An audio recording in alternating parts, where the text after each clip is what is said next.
Thank you so much, Joy, and thank you, President Whitaker, Board of Governors. It really is a privilege to be here with you on your graduation day.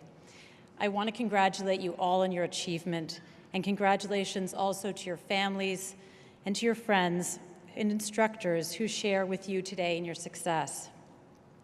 Looking out today in this crowd, I see a room full of first-timers.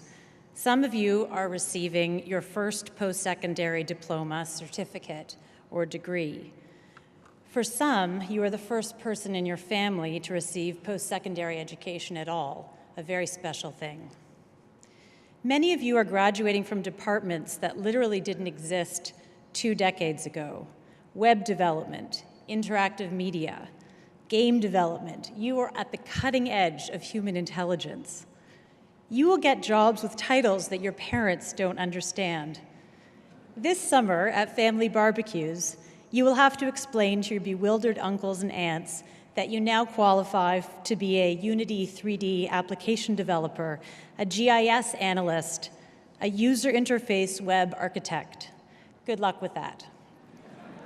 I remember once trying to explain to my great-grandmother what a fax machine was. It didn't go over very well. For those of you who are graduating in more established fields, like photography, film, video, animation, television, and journalism, which is dear to my heart, the industries you're entering are unrecognizable from where they were 20 years ago. You are leaving school in the middle of a radical revolution in the way that we communicate. You have a natural advantage here. You likely know more about your industries than the people practicing them. You are utterly at home in technology, whereas many of us are mere converts to the internet age. With the skills and knowledge you have acquired at Humber, future employers are going to look to you for ideas and answers. But entering uncharted territory can be a bit scary, and I sympathize with that. If the digital age is the Wild West, you are the landscape's pioneers, like it or not. I know something about being a pioneer. As Joy told you, I became editor-in-chief of Toronto Life when I was 33. The magazine then catered to an older demographic, and many readers and even some of our contributors considered me a kid. I was also the first woman to take the reins of the publication. In Canadian magazines generally, I knew of only 2 women who had run major mainstream magazines before me. This is, of course, not taking into account the women's magazines that publish recipes and decor features. You could literally count them on one half of one hand.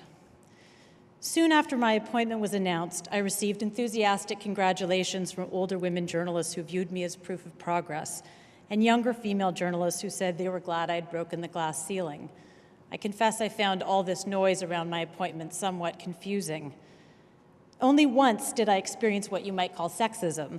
A reporter from the Canadian Jewish News interviewed me for a profile. I also happened to be the first Jewish editor of Toronto Life. He wanted to know about my domestic situation. I told him I was married and I had a young son. He looked stricken. "Where is your son now?" he demanded with great alarm, as if perhaps I had forgotten him in the car outside. I reassured him that my son was safe and at daycare. Obviously, he had not yet accepted the idea that young mothers could also be powerful career women. I discovered quite quickly on the job, however, that my gender was much less important than my leadership abilities, which were immediately put to the test. As Joy described, I had some serious challenges. How was I going to keep the 45-year-old brand relevant in the digital age? And then suddenly the recession hit. How was Toronto Life going to cope with the loss of revenue? Every few months, my editorial budgets were slashed, and the digital disruption further chipped away at our bottom line. It turned out I was a pioneer in a totally unexpected way, and that's one of life's great lessons. Stuff happens that you're utterly unprepared for. There's an old Yiddish proverb, man plans and God laughs, because life is full of unexpected surprises. That isn't to say you shouldn't plan. On the contrary, plans are essential, otherwise you'll get nowhere, but do expect to be derailed. The magazine reacted to the upheaval in technology in many ways. We developed a mobile app, optimized our website for the phone, made a big social media play, launched a tablet-native edition, launched 5 or 6 special interest publications, and we're throwing a ton of events, all on diminishing resources. Toronto Life went from being a monthly magazine to a multi-platform brand property. So far, as a result of these efforts, we're doing okay. Has Toronto Life solved all the problems facing media in the 21st century? Not at all. But we have embraced the spirit of experimentation, which is in itself an accomplishment. We're throwing a lot of different things at the wall to see what sticks. So what is the best way to enter a revolutionary atmosphere? What are the weapons and tools necessary to stay alive and even flourish during a period of disruption? I learned a few things over the past few years, and I'm going to give you a little bit of advice. First of all, take a lot of risks. The landscape changes so fast, so often, that we must remain constantly open-minded, curious, and playful. That means you have to try things that feel weird and frightening. The crappy thing about youth is that you are at your most self-conscious and self-censoring just when you should be at your most experimental. The young people who succeed get over themselves and do inventive things without worrying about looking stupid. Do not wait for an established business to bless you with a stamp of institutional approval.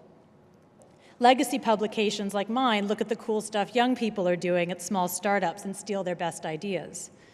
Your job is to stop thinking of yourselves as hungry outsiders, eager for an opportunity, but rather as bold pioneers, carving out the path that others will actually follow. My second piece of advice, enjoy yourselves. In the deepest, darkest days of the recession, when budgets were being cut and morale was low, joy was not only possible at Toronto Life, it was necessary. The staff partied together.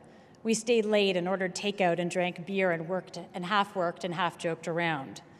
And when you're in a creative business, if you aren't having fun, it will actually show, whether that's on the page or the screen or on the phone or wherever.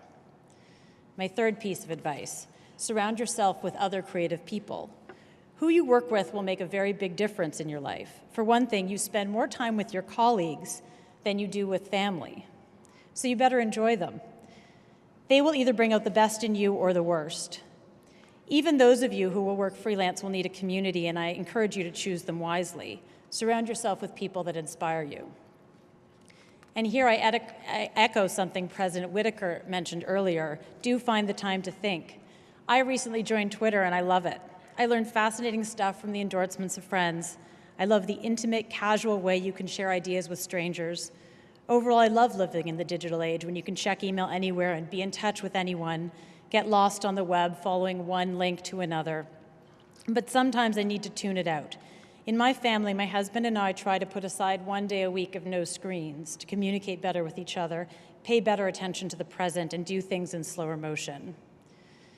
Ironically, you can now buy software that will help you stay disconnected. Harnessing your own intellectual power and developing the muscle of single-focused attention has never been harder. Now that we have so many platforms for communication, it's tempting to use them all constantly in an endless loop of sharing and liking and retweeting, a spin cycle of half-processed ideas and impulses. People who triumph in this age of frenetic communication are the people who have enough self-control to block out the noise and think for themselves. As Joy mentioned as part of her introduction, this is my 40th birthday, making this great honor extra meaningful to me. Now, like you, I stand at this pivotal moment, taking the time tonight to set goals for the next decade. The advice I have outlined for you, I plan to follow myself. And so together, we will face the next chapter of our lives. I'm so grateful to you for giving me this honor, and I thank you all for your attention and company this evening. Congratulations.